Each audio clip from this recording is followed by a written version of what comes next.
Greetings and salutations, all you beautiful individuals. It is another episode of League Unlock. Eric and Mark here with you. Absolutely stunning, folks. And we got a full playoff preview, finals preview for some of the major regions. But the theme is MSI qualification over this weekend because we're talking LEC, LPL, LCP, not quite the LTA and LCK yet, but 3 new teams will qualify for MSI after this weekend. We'll hit up the closet, pull out those pants with the stretchiest of waistbands, get yourself on the couch with some snacks, and have a good time. We got a heck of a weekend schedule of playoff action League of Legends to go through, and we're going to start over in the LEC because you better believe it's only going to keep getting hotter and hotter as we go through these playoff matches. And this is the big finals weekend. 3 teams remain. Obviously, we already know that G2 is heading over to MSI, and we get the rivalry. No better way than to, number 1, just have Koi and KC matching up. But number 2, we've already got some history here with Koi winning Game 5 earlier in this playoff push. So we're looking, it's either revenge or repeat in this one. And you know that the fans, even though we're stuck in the LEC studio, the fans are going to be absolutely losing their minds in this series. And what's amazing is Koi did win Game 5 by making decisive, smart, macro decisions, which I feel like is a sentence I've never said about Koi. If you have, it's been very rare that you've been able to say that about Koi. But yes, that did come through in that Game 5. And yes, I do expect the LEC studio to be absolute chaos with both of these fandoms there going for it, because it's not just about the bragging rights, who's better than the other. You don't got to listen to the other one say we beat you last time, whatever. That doesn't even matter. There's actual stakes to this game. Getting to MSI, having an international appearance, being alongside G2, and then trying to go for the championship. All these things sprinkled into it. It is going to be one hell of a brawl between these 2 teams. And this is what we've been dreaming of in the LEC, outside of talking about having challengers, people to take up the mantle of G2 and Fnatic type of thing. Having a matchup like this, where there's something on the line, and having the passionate fan bases behind it, this is exactly what the LEC needs. And going into it, obviously, there's lots of marquee matchups to look at, but I'm sitting in the top lane, and Broken Blade talked about it best in the teaser video, saying, yeah, Mirwin can have these crazy counter picks that makes it unplayable, but Kana is the guy who's the most challenging matchup for him. And that is the question, is can Mirwin have some kind of spicy counter pick against Kana? Can this dude even be counter picked? Because the spiciest pick out of Mirwin in playoffs so far, he's played 1 Nidalee game, and other than that, it's been pretty standard. And if Kana gets stuff like Jace or Ambessa, I mean, series over. It's a hard spot when you're looking at this one individually, because yes, Kana has leveled up so much. We are seeing so much of that promised prospect being delivered on what was the initial evaluation of his talent back in those days with T1 and what you wanted to see from him. You're starting to see that through this force for Carmine Corp in that top side. That's how solid he has been. And you mentioned getting a pick like a Jace, like an Ambessa, it's able to go even into overdrive and be more of a threat to the enemy side. It's tough with Mirwin because you don't want to be saying, well, okay, take away the angle of the unique, the pocket picks, these Nidalees, these type of things that you're rolling on through, because that is such an angle that he can bring not only to what he does in his own lane, but how it fleshes out the entirety of the identity within Movistar Koi and how they want to play the game and how they want to set it up. But you almost say, you know what, maybe dial it back, find something that's going to be stable, be able to not be a problem into Kana and have value later on in these fights. Because again, yes, you would love Mirwin to be a factor. But my initial reaction when I'm feeling the landscape of the series, the battle that we're about to have, I'm looking for bigger key players that are going to be the ones that are the pushing factors for someone like Koi. So I need that matchup against Kana not to be a pain point for Koi.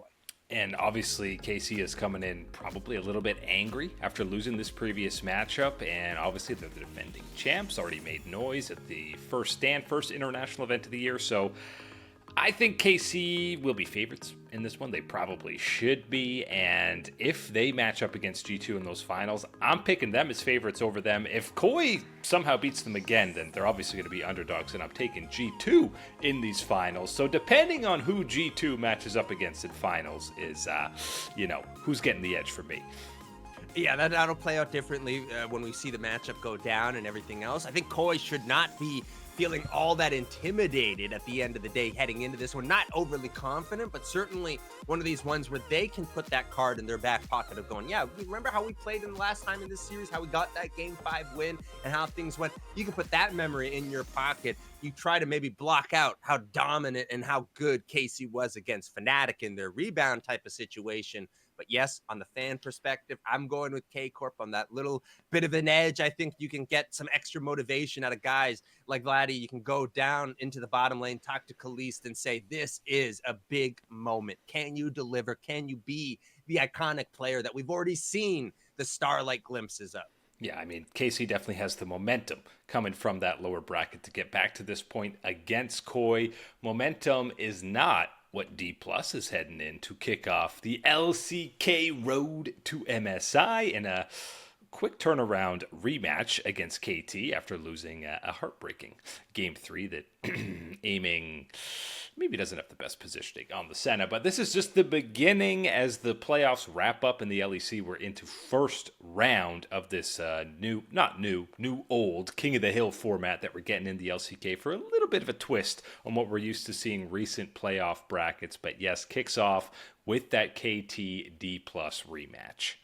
And the question hanging over the LCK playoffs is anybody able to impress you enough in these first couple of matches that you're willing to take a chance on them in comparison to a Hanwha Life or a Gen G, who we have seen be the continuous juggernauts of this spring split? Yeah, and I mean, I feel like T1, again, is probably the only name that you can... I know Nongshim has been good as of late, more consistent maybe than any of the other non-top 2 in the LCK, but T1, obviously, we know the levels that they can reach, even with Doran in the lineup. Owner not playing as well as of late, but, I mean, let's be honest. Hanwha and Gen G combined have 16 total losses on the split. T1 has 17. And they're the third seed here. So the top 2 have more or less losses combined than T1 in third.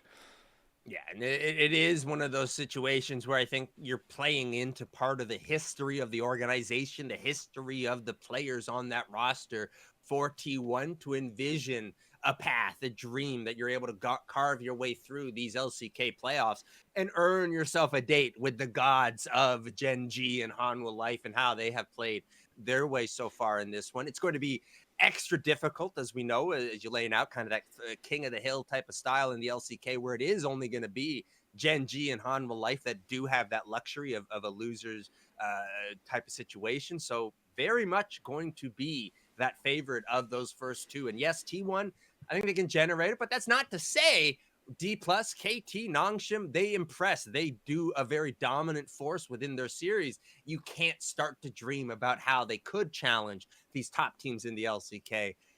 It's just a very, very faint dream at any point in time when you're talking about toppling Gen G and Hanwha Life. Yeah, and obviously one of them are guaranteed going to MSI. The loser's going to have another opportunity, but I am really just hard-pressed to see any of these teams taking 3 games off of them in a series. Either one, like whoever loses that first matchup, they're going to be angry and not want to miss an opportunity to go to MSI. I feel like especially, maybe there's an angle where the 18-0 Gen G loses to Hanwha, and then all of a sudden they're sweating. Are we going to miss out on another international event? Because the word choking is so synonymous with, unfortunately, Chovy, and to a smaller extent, Gen G. But listen, if Zeus and Hanwha had gone 18-0, people would be losing their minds, freaking out. But we are just spoiled by the greatness of Gen G that we can sit here and go, yeah, another 18-0 season. Talk to me when you win Worlds. Did you forget to rewind the VHS? I've seen this one. It might be a little bit too old of a reference nowadays for type of thing.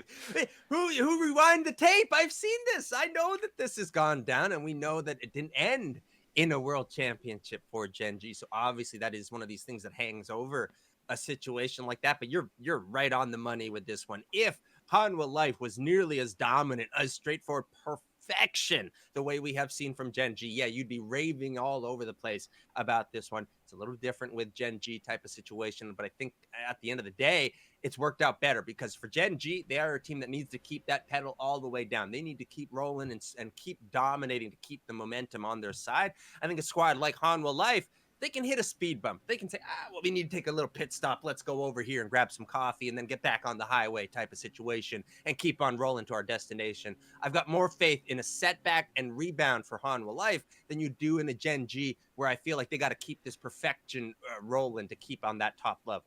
There is something to be said about not experiencing that adversity. Yeah, they've had close series, but you went 18-0, so having a painful loss in playoffs maybe can have an effect, but I still don't see either of these top two not being the MSI representatives. It's not quite the same top two mountain in the LTA, but yes, Cloud9 and FlyQuest are absolutely far and away the two best teams, and we get that rematch from the shellacking that FlyQuest gave C9 a couple of weeks ago, which, by the way, obviously had huge implications on the MVP vote. The fact that 3 FlyQuest members, you couldn't give Blabber, Thanatos, anybody on Cloud9 some love, I feel like that is 100% an overreaction from that head-to-head series. Is very much that knee-jerk, kicking the whole table and everything out of the way type of reaction on this one to take away or not have any type of representation for Cloud9 in that one, because I think it's crazy to look through this past split and look at the journey of Cloud9 and not to be able to say, okay, you know what, Blabber, or you know what, going down this event, or you know what, looking at Loki and Thanatos and picking either one of them type of situation, there's no way you couldn't make a case for at least one of them to be in that type of conversation. Maybe they throw a little bit of that one into the engine, into the fire for this next series, for that rematch against FlyQuest. Very much so looking for this one to be a different tale of the tape and not necessarily about, you've all of a sudden solved FlyQuest there. It's nothing. I want to see that pushback. I want to see this one be that brawl that we were waiting for between these two top contenders in the LTA. And listen, Inspired 100% deserves MVP, but come on. Busio, I love Busio, but you can't be putting him ahead of a guy like Thanatos for this MVP. But I will say Cloud9, this version of it, not years past, but this version of this roster, and you heard Blabber talk about it in this teaser a little while ago, feel like they're better the higher the stakes the match. Yeah, it was a big matchup against FlyQuest for, seeding, but it was still kind of regular season. Now you've got potential MSI qualification on the line. And again, we have to harp on it. Only one of these teams can go to MSI in this new format, which is deserved for the LTA North. Let's be honest. It just feels bad. It feels like the first time in a while you legit have 2 teams that you're feeling good about. Is just that strange timing type of situation thing that, yes, the time that it does, maybe there were previous years where that would felt more realistic, more appropriate for the response from the region. But yes, having FlyQuest, having Cloud9, having one spot be available, that is going to be that penalty, that big push to get this matchup. And for both of them, so important. FlyQuest needs to continue that type of appearance and get back to getting international experience, exposure, being at that type of level to prepare for the worlds that are going to be at the end of the year. Big time importance. And for Cloud9, getting a taste with this roster, with this iteration, getting a taste of that international experience, getting that representation is extremely important. Very much got my eyes locked in on this matchup. Is there any way Team Liquid can level up to compete against these two? I know a lot of the issues are the same. APA's champion pool, he's playing the same 4 to 5 champions. UG, after his fantastic debut, is still had some suspect moments. Obviously, so has Umpty. But I will say, Impact just had far and away his best series of the entire year against Dignitas. So there is improvements happening to TL. And that's the important one, because if that is something that can be continued, can be replicated for this Team Liquid roster, it's at least a return to form, I will say, of what we have seen from them at a more dominant type of level within the LCS, LTA. So that's going to be important for me, seeing Impact be that reliable, be that type of option, be that type of threat in that top side for this team. You mentioned with Yuji in the jungle, and I think that's going to be one of those ones where I think that is the answer moving forward, it just is not necessarily immediate. It's going to have to take some time. There's going to be some learning, going to be some growing pains type of situation. And if that's the situation, you need Impact to be solid. You need APA to be more so like an MVP type of level of APA. You need Jan to start stepping up and really dishing out that damage. These are the type of things that you need if you're going to be Team Liquid. And we're going to consider you into that type of territory like a FlyQuest, like a C9. LPL side of things, we've also got MSI qualification. Obviously, they get a lot more than one team that's heading over, and it's not Top Esports versus World Elite going to MSI. It's not Weibo versus IG going to MSI, as fun as that is. Somehow, the headliner of the weekend gets pushed to Monday, but that is, of course, the upper bracket final, BLG versus Anyone's Legend, who are combined 12-1 in the first couple of rounds over in the LPL. Of course, winner goes to finals, and winner will be heading to MSI.